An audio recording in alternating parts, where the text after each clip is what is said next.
ಹೋದ ತಿಂಗಳು ಇದ್ದಕ್ಕಿದ್ದ ಹಾಗೆ ಕೇದಾರನಾಥದಲ್ಲಿ ನೂರಾರು ನಾಗದೇವತೆಗಳ ಒಂದು ಝುಂಡು ಪ್ರತ್ಯಕ್ಷವಾಗಿತ್ತು.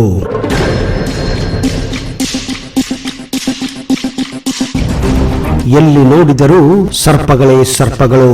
ಇದನ್ನ ಕಂಡಂತಹ ಕೇದಾರನಾಥದ ಸ್ಥಳೀಯರು ಹಾಗೂ ಅಲ್ಲಿನ ಪೂಜಾರಿಗಳು, ಅರ್ಚಕರು ಹಾಗೂ ಯಾತ್ರಾರ್ಥಿಗಳು ನಿಜಕ್ಕೂ ಬೆಚ್ಚಿ ಬಿದ್ದಿದ್ದರು.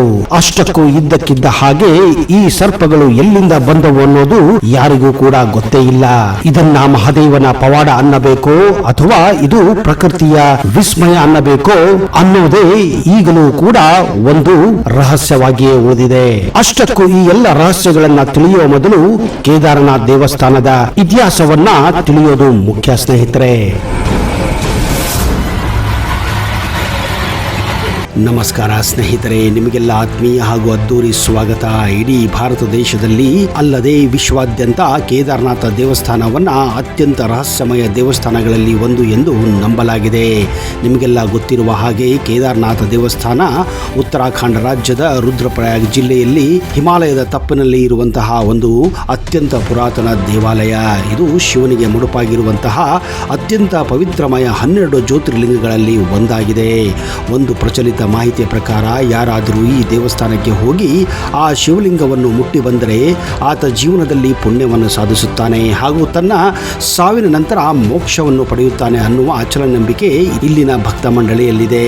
ಇದೇ ಕಾರಣ ಎಂತಹ ದುರ್ಗಮ ಸ್ಥಿತಿಯಲ್ಲಿಯೂ ಹಿಂದೂಗಳು ಒಂದಿಲ್ಲ ಒಂದು ದಿವಸ ಕಷ್ಟಪಟ್ಟು ಈ ದೇವಸ್ಥಾನಕ್ಕೆ ಹೋಗಿ ಆ ಲಿಂಗವನ್ನು ಮುಟ್ಟಿ ಧನ್ಯರಾಗುತ್ತಾರೆ.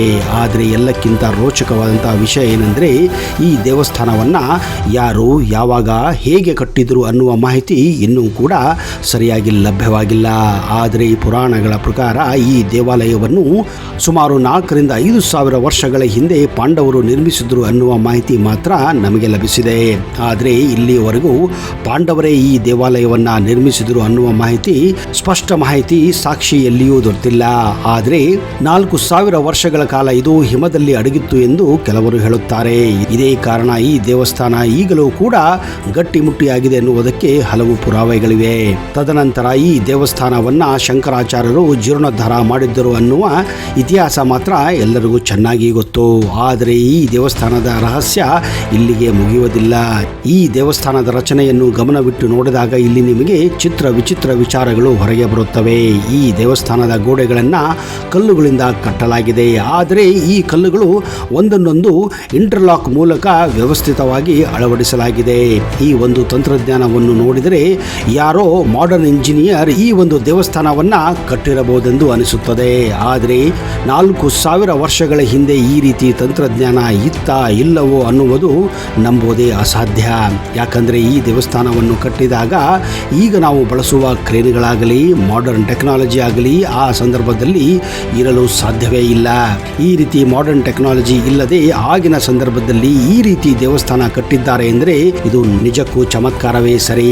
ಇದೇ ಕಾರಣ ಎಂತಹ ಭೂಕಂಪವೇ ಆಗಲಿ, ಪ್ರಳಯವೇ ಆಗಲಿ, ಪ್ರವಾಹ ಆಗಲಿ ಈ ದೇವಸ್ಥಾನಕ್ಕೆ ಬಂದರೂ ಇಲ್ಲಿಯವರೆಗೂ ಮಾತ್ರ ಈ ದೇವಸ್ಥಾನವನ್ನು ಏನೂ ಮಾಡಲು ಸಾಧ್ಯವೇ ಆಗಿಲ್ಲ. 2013ರಲ್ಲಿ ಉತ್ತರಾಖಂಡದಲ್ಲಿ ಮೇಘ ಸ್ಫೋಟ ನಡೆಯುತ್ತದೆ. ಸುನಾಮಿಯಂತಹ ಪ್ರವಾಹ ಉಕ್ಕಿ ಹರಿದು ಬರುತ್ತದೆ. ಇಡೀ ಉತ್ತರ ಭಾರತ ಇದರಿಂದ ತತ್ತರಿಸಿ ಹೋಗುತ್ತದೆ. ಆಗ ಇಲ್ಲಿ ಸಾವಿರಾರು ಜನರು ಸಾವು ನೋವು ಕೂಡ ಆಗುತ್ತದೆ. ಇತ್ತೀಚೆಗೆ ಮಾಡರ್ನ್ ಟೆಕ್ನಾಲಜಿಯನ್ನು ಬಳಸಿಕೊಂಡು ಕಟ್ಟಿದಂತಹ ದೊಡ್ಡ ದೊಡ್ಡ ಮನೆಗಳಾಗಲಿ ಚಿಕ್ಕ ಚಿಕ್ಕ ಮನೆಗಳಾಗಲಿ ಈ ಒಂದು ಪ್ರವಾಹಕ್ಕೆ ಸರ್ವನಾಶವಾಗಿ ಹೋಗಿದ್ದವು. ಇಡೀ ಉತ್ತರಾಖಂಡವೇ ಸಂಪೂರ್ಣವಾಗಿ ನಾಶ ಹೋದರೂ ಈ ದೇವಸ್ಥಾನಕ್ಕೆ ಮಾತ್ರ ಕಿಂಚಿತ್ತೂ ಹಾನಿಯಾಗಿರಲಿಲ್ಲ. ಈ ಸಮಯದಲ್ಲಿ ಬಂದಂತಹ ಸುನಾಮಿಯಂತಹ ಪ್ರವಾಹ ಇಡೀ ಕೇದಾರನಾಥ ಪ್ರದೇಶವನ್ನೇ ಆವರಿಸಿತ್ತು. ಈ ಸಂದರ್ಭದಲ್ಲಿ ಈ ದೇವಸ್ಥಾನ ಕೂಡ ಆ ಪ್ರವಾಹದಲ್ಲಿ ಮುಳುಗಿತ್ತು. ಇಷ್ಟೆಲ್ಲ ಆದರೂ ಕಿಂಚಿತ್ತು ಈ ದೇವಸ್ಥಾನಕ್ಕೆ ಹಾನಿಯಾಗಿಲ್ಲ ಅಂದರೆ ಇದೆಂಥ ಪವಾಡ ಎಂದು ನೀವೇ ಯೋಚನೆ ಮಾಡಿ.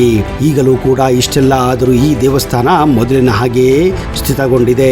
ಇದಕ್ಕೂ ಕೂಡ ಇಲ್ಲಿ ಮಹಾದೇವನ ಕೃಪೆ ಎಂದು ಹೇಳಲಾಗುತ್ತದೆ. ಯಾಕಂದ್ರೆ 2013ರಲ್ಲಿ ಬಂದಂತಹ ಪ್ರವಾಹ ಎಲ್ಲಿಲ್ಲದ ಭಯಾನಕ ಸನ್ನಿವೇಶವನ್ನ ಸೃಷ್ಟಿಸಿತ್ತು. ಹೀಗಿರುವಾಗ ಬೆಟ್ಟದಿಂದ ಆ ಪ್ರವಾಹಕ್ಕೆ ತೇಲಿಕೊಂಡು ಬಂದಂತಹ ಒಂದು ಕಲ್ಲು ಸರಿಯಾಗಿ ಈ ದೇವಸ್ಥಾನದ ಹಿಂದೆ ಬಂದು ನಿಲ್ಲುತ್ತದೆ. ಮುಂದೆ ಈ ಕಲ್ಲು ಈ ದೇವಸ್ಥಾನಕ್ಕೆ ಯಾವುದೇ ರೀತಿಯ ಹಾನಿ ಆಗದ ಹಾಗೆ ದೇವಾಲಯವನ್ನ ಕಾಪಾಡುತ್ತದೆ.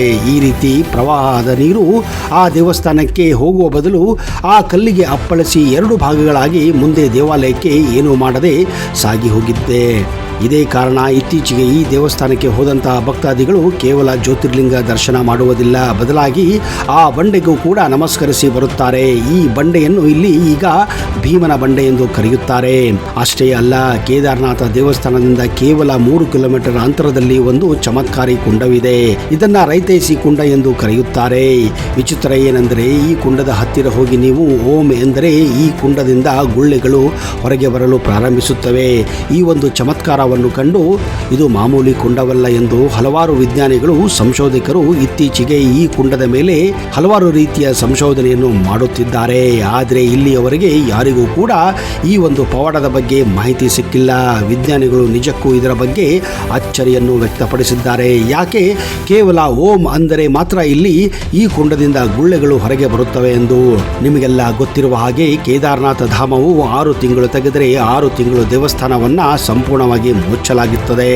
ಎಲ್ಲಕ್ಕಿಂತ ಕುತೂಹಲ ವಿಷಯವೇನೆಂದರೆ ಈ ದೇವಾಲಯದಲ್ಲಿ ಹಾಗೂ ಸುತ್ತಮುತ್ತಲಿನ ಪ್ರದೇಶದಲ್ಲಿ 6 ತಿಂಗಳು ಈ ದೇವಾಲಯ ಮುಚ್ಚಿದಾಗ ಕೆಲವು ವಿಚಿತ್ರ ನೈಸರ್ಗಿಕ ಹಾಗೂ ವೈಮಾನಿಕ ಘಟನೆಗಳು ಈ ದೇವಸ್ಥಾನದಲ್ಲಿ ನಡೆಯುತ್ತದೆ ಎಂದು ಇಲ್ಲಿನ ಸ್ಥಳೀಯರು ಹೇಳುತ್ತಾರೆ.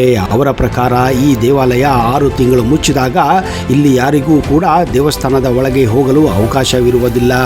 ಕೊನೆಯ ಬಾರಿ ಇಲ್ಲಿನ ಮುಖ್ಯ ಅರ್ಚಕರು ಈ ದೇವಸ್ಥಾನದ ಕಪಾಟವನ್ನು ಮುಚ್ಚಿದಾಗ ಮುಂದೆ ಇಲ್ಲಿಂದ ಅವರು ಉತ್ತರಾಖಂಡದ ಬೇರೆ ಪ್ರದೇಶಕ್ಕೆ ಹೋಗುತ್ತಾರೆ. ಆಮೇಲೆ ಯಾರೇ VIP ಬರಲಿ, ಯಾರೇ ಮಿನಿಸ್ಟರ್ ಬರಲಿ, ಯಾರಿಗೂ ಕೂಡ ಈ ದೇವಸ್ಥಾನದ ಒಳಗೆ ಹೋಗಲು ಮಾತ್ರ ಬಿಡುವುದಿಲ್ಲ.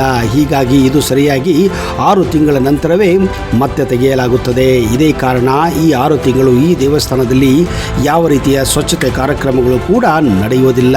ಈ ದೇವಸ್ಥಾನವನ್ನು ಮುಚ್ಚುವ ಮೊದಲು ಇಲ್ಲಿ ದೀಪವನ್ನು ಹಚ್ಚಿ ಬರಲಾಗುತ್ತದೆ. ವಿಚಿತ್ರ ಏನೆಂದರೆ ಸಂಪೂರ್ಣವಾಗಿ 6 ತಿಂಗಳು ಮುಚ್ಚಿದ ಮೇಲೆಯೂ ಈ ದೀಪವು ಹಾಗೆ ಉರಿಯುತ್ತದೆ ಅಂದರೆ ನೀವು ನಂಬಲೇಬೇಕು. 6 ತಿಂಗಳ ನಂತರ ಈ ದೇವಸ್ಥಾನದ ದ್ವಾರವನ್ನು ತೆಗೆದಾಗ ಆ ಜ್ಯೋತಿ ಹಾಗೆಯೇ ಬೆಳಗುತ್ತಾ ಇರುತ್ತದೆ. ನೀವೇ ಯೋಚನೆ ಮಾಡಿ, ನಿಮ್ಮ ಮನೆಯಲ್ಲಿ 6 ತಿಂಗಳ ಕಾಲ ಈ ರೀತಿ ಬಂದ್ ಮಾಡಿ ಹೋದರೆ 6 ತಿಂಗಳಲ್ಲ 6 ದಿವಸ ಮುಚ್ಚಿದ್ರೆ ಆ ಮನೆಯಲ್ಲಿ ಹಲವಾರು ರೀತಿಯ ಕೀಟಗಳು, ಜೀವಜಂತುಗಳು, ಇರುವೆಗಳು, ಗೊದ್ದಗಳು ಸೇರಿ ಆ ಮನೆಯನ್ನ ಹೊಲಸಾಗಿ ಮಾಡಿರುತ್ತವೆ. ಆದರೆ ವಿಚಿತ್ರ ಏನೆಂದರೆ ಈ ದೇವಸ್ಥಾನ 6 ತಿಂಗಳ ನಂತರ ತೆಗೆದಾಗ 6 ತಿಂಗಳ ಇದ್ದಂತಹ ಸ್ವಚ್ಛತೆ ಹಾಗೂ ಆ ಜ್ಯೋತಿ ಇನ್ನೂ ಉರಿಯುತ್ತಾನೆ ಇರುತ್ತದೆ. ಆದರೆ ಚಮತ್ಕಾರ ಏನೆಂದರೆ 6 ತಿಂಗಳ ಕಾಲ ಸ್ವಲ್ಪವೂ ಎಣ್ಣೆ ಇಲ್ಲದೆ ಈ ರೀತಿ ದೀಪ ಉರಿಯುವುದು ನಿಜಕ್ಕೂ ಚಮತ್ಕಾರವೇ ಸರಿ. ಒಂದು ಮಾಹಿತಿಯ ಪ್ರಕಾರ ಇಲ್ಲಿ 6 ತಿಂಗಳ ಮಟ್ಟಿಗೆ ಜನಸಾಮಾನ್ಯರಿಗೆ ಪ್ರವೇಶ ಕೊಟ್ಟರೆ ಇನ್ನು 6 ತಿಂಗಳ ನಂತರ ಆ ದೇವಸ್ಥಾನವನ್ನು ಮುಚ್ಚಿದಾಗ ಇಲ್ಲಿ ಸ್ವತಃ ದೇವತೆಗಳೇ ಬಂದು ಶಿವನ ಆರಾಧನೆಯನ್ನು ಮಾಡುತ್ತಾರೆ ಎನ್ನುವ ನಂಬಿಕೆ ಇದೆ. ಇದೇ ಕಾರಣ ಈ ದೇವಸ್ಥಾನವನ್ನ ಭೂಮಿಯ ಮೇಲೆ ಇರುವಂತಹ ಒಂದು ಮಹಾಶಕ್ತಿ ಎಂದು ನಂಬಲಾಗಿದೆ. ಹೀಗಾಗಿ ಹಿಂದೂಗಳು ಈ ದೇವಸ್ಥಾನವನ್ನು ಒಂದು ಶಕ್ತಿಯ ಕೇಂದ್ರವೆಂದು ಭಾವಿಸಿದ್ದಾರೆ. ಹೀಗಾಗಿ ಪ್ರತಿಯೊಬ್ಬರು ಈ ದೇವಸ್ಥಾನಕ್ಕೆ ಕಷ್ಟಪಟ್ಟು ಹೋಗಿ ಈ ಶಿವಲಿಂಗವನ್ನ ದರ್ಶಿಸಿ ಬರುತ್ತಾರೆ. ಈ ದೇವಸ್ಥಾನದ ಬಗ್ಗೆ ಆಗಲಿ, ಈ ಕೇದಾರನಾಥ ವ್ಯಾಲಿಯ ಬಗ್ಗೆ ಆಗಲಿ ಇನ್ನೂ ಚಮತ್ಕಾರ ಇರುವಂತಹ ಹಲವಾರು ವಿಷಯಗಳು ನೂರಾರಿವೆ. ಒಂದು ಮಾಹಿತಿಯ ಪ್ರಕಾರ ಇತ್ತೀಚೆಗೆ ಇದ್ದಕ್ಕಿದ್ದ ಹಾಗೆ ಕೇದಾರನಾಥ ದೇವಸ್ಥಾನ ಸುತ್ತಮುತ್ತ ಸರ್ಪಗಳು ಕಾಣಿಸಿಕೊಳ್ಳಲು ಮುಖ್ಯ ಕಾರಣ ಪ್ರಕೃತಿಯಲ್ಲಿ ಆಗುತ್ತಿರುವ ವಿಪರೀತ ಬದಲಾವಣೆಗಳು. ಹೀಗಾಗಿ ಸರ್ಪಲೋಕದಿಂದ ಈ ನಾಗ ದೇವತೆಗಳು ಭೂಮಿಯ ಮೇಲೆ ಓಡಾಡುತ್ತಿವೆ ಅನ್ನುವ ಮಾಹಿತಿ ಅಲ್ಲಿನ ಸ್ಥಳೀಯರು ಹಾಗೂ ಅರ್ಚಕರು ಹೇಳುತ್ತಿದ್ದಾರೆ. ಬರುವ ದಿನಗಳಲ್ಲಿ ಈ ಭೂಮಿಯ ಮೇಲೆ ಅಲ್ಲೋಲ ಕಲ್ಲೋಲ ಆಗುವ ಸೂಚನೆ ಇದು ಎಂದು ನಂಬಲಾಗಿದೆ. ಏನೇ ಇರಲಿ, ಹೇಗೆ ಇರಲಿ, ಪ್ರಕೃತಿಯು ಆಗಾಗ ನಮಗೆ ಇಂತಹ ಕೆಲವೊಂದು ಸಿಗ್ನಲ್ಸ್ ಗಳನ್ನ ಕೊಡ್ತಾ ಇರೋದು ನಿಜಕ್ಕೂ ಅಚ್ಚರಿಯೇ ಸರಿ. ಆದರೆ ಬರುವ ದಿನಗಳಲ್ಲಿ ಏನಾಗಬಹುದು ಅನ್ನುವುದನ್ನ ನಾವು ನಿಜಕ್ಕೂ ಕಾಯಲೇಬೇಕು, ನೋಡಲೇಬೇಕು. ಎಲ್ಲವೂ ಆ ಮಹಾದೇವನ ಇಚ್ಛೆ.